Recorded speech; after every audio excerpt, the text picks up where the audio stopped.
سورہ جمعہ کی آیت نمبر 2 ہے۔ اللہ تعالیٰ فرماتے ہیں الذی، اور وہی ہستی ہے جس نے بعثا بھیجا فی الامیین ایک ان پڑھ قوم میں رسول منہم انہی میں سے یتلو علیہم آیاتہ جو انہیں اللہ تعالیٰ کی آیات پڑھ کے سناتے ہیں، ویزکیہم ان کا تزکیہ کرتے ہیں، ویعلم الکتاب انہیں کتاب سکھاتے ہیں، والحکمہ اور انہیں حکمت سکھاتے ہیں، وَإِن كَانُوا مِن قَبْلُ لَفِي ضَلَالٍ مُبِينٍ اور اس سے پہلے یہ لوگ کھلی گمراہی میں پڑے ہوئے تھے۔ اس آیت مبارکہ میں نبی علیہ السلام کی ذات کے لیے دو الفاظ جو ہیں وہ استعمال کیے گئے ہیں، ایک بعثہ اور ایک رسولاً۔ بعثہ کا مطلب ہوتا ہے اٹھانا، ابھارنا، دوسرا معنی اس کا ہوتا ہے اکیلا روانہ کرنا، اور قرآن پاک میں لفظ جو ہے یہ مردوں کو زندہ کر کے اٹھانے کے بارے میں بھی آیا ہے، اور پھر یہی لفظ جو ہوتا ہے وہ نیند سے اٹھانے کے لیے بھی آتا ہے۔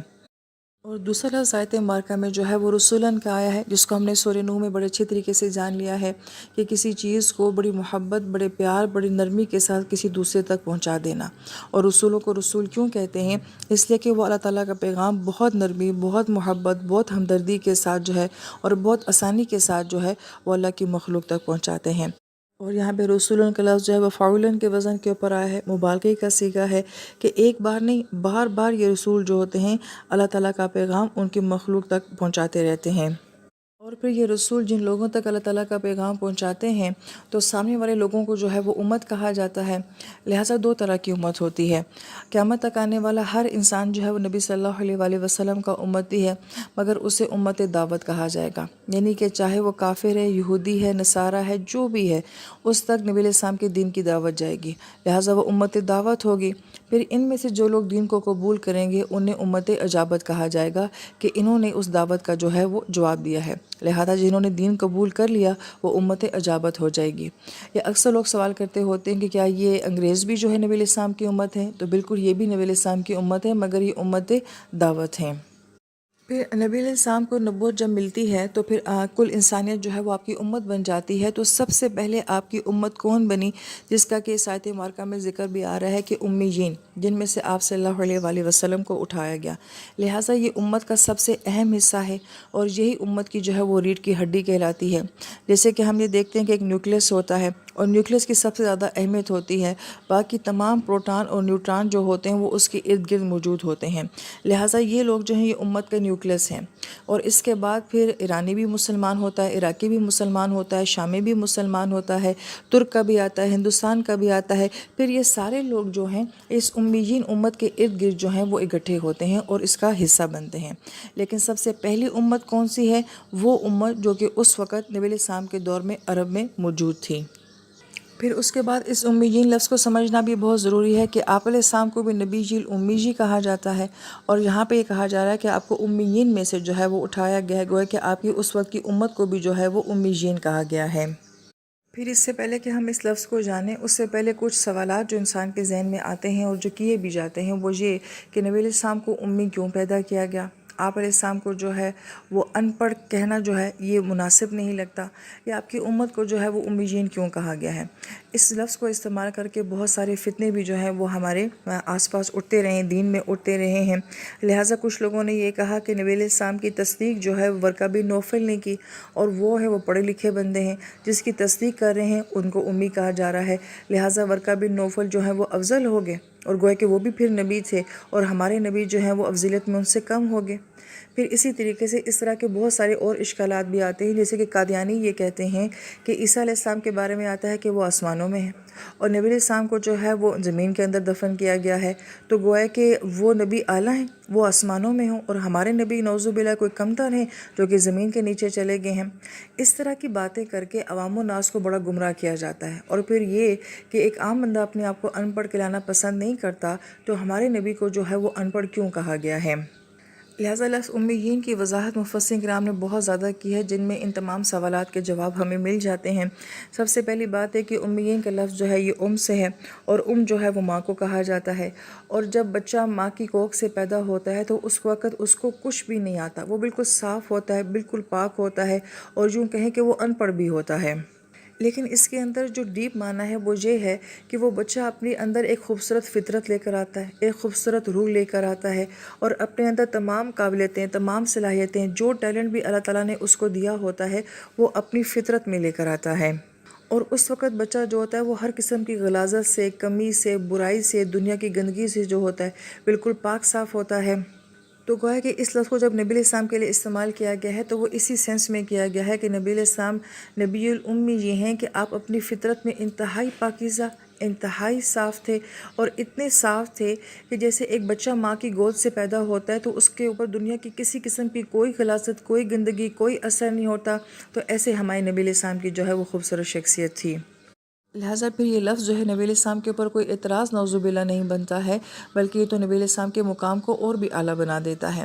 پھر دوسری بات، جب نبی علیہ السلام لوگوں کو اللہ تعالیٰ کا قرآن سناتے ہیں تو جو پڑھا لکھا طبقہ ہوتا ہے اس وقت یہود کا، اور جو ایون عرب کے لوگ بھی تھے جو بڑے فصاحت اور بلاغت میں بہت آگے تھے اور پڑھے لکھے تھے، تو وہ حیران ہوتے تھے کہ نبی علیہ السلام ایسا کلام کیسے جو ہے وہ سنا سکتے ہیں، جبکہ آپ نے کسی علمی ادارے سے کوئی تعلق نہیں رکھا، کسی استاد کے ساتھ آپ کا کوئی تعلق نہیں ہے۔ تو اس پہ بھی بعض کافروں نے یہ کہا تھا یہ خود تو یہ کہہ ہی نہیں سکتے، لہٰذا یہ کسی سے لکھوا کے لاتے ہیں یا کوئی ان کو آ کے سنا کے جاتا ہے، یا ان کا کسی غیبی طاقت سے کوئی تعلق ہے جو اس وقت ان کو سناتا ہے اور یہ آ کے ہمیں آگے سناتے ہیں۔ تو نبی علیہ السلام کا تو کسی ادارے استاد سے کوئی تعلق تھا ہی نہیں، پھر بھی ان لوگوں نے یہ اعتراض کیا۔ تو اگر نبی علیہ السلام کا واقعی کسی ادارے سے یا کسی استاد سے تعلق ہوتا تو وہ یہ کہتے کہ یہ ان کے اوپر ان کے استاد کا اثر ہے یا اس ادارے کا اثر ہے۔ آج بھی ہم دیکھتے ہیں کہ کوئی بندہ پڑھا لکھا یا قابل ہوتا ہے تو وہ کہتا ہے کہ میں اس ادارے کی پہچان ہوں یا میری پہچان جو ہے وہ فلاں استاد ہیں۔ لہٰذا نبی علیہ السلام تو کل انسانیت کے استاد بننے والے تھے، تو آپ کا کوئی استاد ہونا یہ مناسب ہی نہیں تھا۔ اور پھر سکھانے والا ہمیشہ اعلیٰ ہوتا ہے، سیکھنے والا ہمیشہ اسے نچلے درجے کا ہوتا ہے۔ تو اگر نبی علیہ السلام کسی سے سیکھتے پڑھتے تو گویا کہ وہ آپ کے استاد بن جاتے، وہ آپ سے اعلیٰ بن جاتے۔ تو اللہ تعالیٰ نے اپنے آپ کو اپنے نبی کا استاد بنایا ہے، اور اس کے بعد نبی علیہ السلام کو کل انسانیت کا استاد بنایا ہے۔ تو گویا کہ نبی سے اعلیٰ تو اللہ تعالیٰ کی ذات ہے، اور کوئی نبی کا استاد نہیں ہو سکتا، اور کوئی نبی علیہ السلام سے اعلیٰ نہیں ہو سکتا۔ پھر ایک پڑھا لکھا بندہ جب بات کرتا ہے تو ہم ہمیشہ حوالہ دیتے ہیں کہ اس کا استاد بہت اچھا ہوگا، اس کا ادارہ بہت اچھا ہوگا جہاں سے اس نے پڑھا ہے، تو گویا کہ ہم اس کی قابلیت کا کریڈٹ کس کو دے دیتے ہیں؟ اس ادارے کو یا اس استاد کو دیتے ہیں یا اس علم کو دیتے ہیں جس کو اس نے حاصل کیا تھا۔ لیکن جب نبی علیہ السلام ان کو قرآن سناتے ہیں تو آپ اس کا کریڈٹ کس کو دیں گے؟ کوئی ادارہ نہیں ہے، کوئی استاد نہیں ہے، تو اس کا سارا کریڈٹ جاتا ہے اللہ تعالیٰ کی ذات کو، کہ اللہ تعالیٰ ہے جو انہیں یہ سارا علم دیتے ہیں اور یہ لوگوں کو سناتے ہیں۔ لہٰذا پڑھے لکھے بندے کے منہ سے کسی خوبصورت کلام کو سننا یہ کوئی اچنبے والی بات نہیں ہوتی، مگر ایک ان پڑھ بندے کی زبان سے جو ہے کسی اعلیٰ درجے کی بات کو سننا جو انسان کو حیران کر دیتا ہے۔ اور یہی معاملہ نبی علیہ السلام کے ذات تھا کہ آپ علیہ السلام کا کسی قسم کا کوئی علمی بیک گراؤنڈ نہیں ہے، مگر آپ نے ایک حیرت انگیز کلام جو ہے وہ لوگوں کو سنایا، اور یہی آپ علیہ السلام کی صداقت کی دلیل تھی کہ یہ علم آپ نے کہیں سے سیکھا نہیں ہے اور اس میں آپ کی اپنا کوئی عمل دخل نہیں ہے، یہ خالص اللہ کا کلام ہے۔ اور اس پہ اگر آپ مزید غور کرتے جائیں کہ جس کلام کو اللہ کا کلام کہا جا رہا ہے تو اس کلام کی مکسنگ کسی اور کلام کے ساتھ ہو ہی نہیں سکتی تھی۔ مثلا اگر ایک بندہ جو ہے وہ 2-3 اداروں سے پڑھا ہوا ہوتا ہے تو اس کے علم کے اندر وہ چھاپ نظر آتی ہے کہ اس نے وہاں سے بھی سیکھا ہے، وہاں سے بھی سیکھا ہے، تو گویا کہ اس کی علم کی ورائٹی یہ بتا رہی ہے کہ اس کے پاس اتنے اتنے لوگوں کا نالج ہے یا اتنے اتنے ملکوں کا نالج ہے۔ لیکن جب نبی علیہ السلام قرآن سناتے ہیں تو اس میں کوئی دوسری چیز مکس ہے ہی نہیں، کوئی انسانی اثر اس کے اندر نہیں ہے۔ اور جب آپ اس کو یہ دعویٰ کر رہے ہیں کہ یہ اللہ تعالیٰ کا کلام ہے تو اللہ تعالیٰ کے کلام میں کسی اور علم کی مکسنگ اللہ تعالیٰ نے ہونے ہی نہیں دی ہے، کیونکہ ظاہری بات ہے جو انسان کسی استاد کے پاس بیٹھے گا، کسی ادارے کے پاس بیٹھے گا تو وہ کچھ نہ کچھ تو اپنے استاد کی بات کوٹ کرتا ہے، اپنے ادارے کی بات کوٹ کرتا ہے، اپنے لٹریچر کی بات کوٹ کرتا ہے۔ لیکن جب نبی علیہ السلام قرآن سناتے ہیں وہ کسی اور استاد کا حوالہ دے ہی نہیں سکتے، وہ کسی اور ادارے کا حوالہ دے ہی نہیں سکتے، کیونکہ آپ تو اللہ کا کلام سنا رہے ہیں، اور اللہ کے کلام کے ساتھ اللہ تعالیٰ نے کسی انسانی کلام کو مکس ہونے کی کسی صورت میں بھی جو ہے کوئی راستہ نہیں باقی رکھا۔ آپ نے اپنے نبی کو امی بنایا ہے۔ ہم جب حدیث مبارکہ دیکھتے ہیں تو حدیث مبارکہ میں پھر ہمیں یہ بات نظر آتی ہے کہ نبی علیہ السلام پرانے قصے بھی سناتے ہیں، پرانی باتیں بھی سناتے ہیں، داستانیں اور واقعات بھی سناتے ہیں۔ اس لیے حدیث حدیث ہے اور قرآن قرآن ہے، قرآن میں کوئی دوسرا علم نہیں ہے، یہ خالص اللہ تعالیٰ کا کلام ہے۔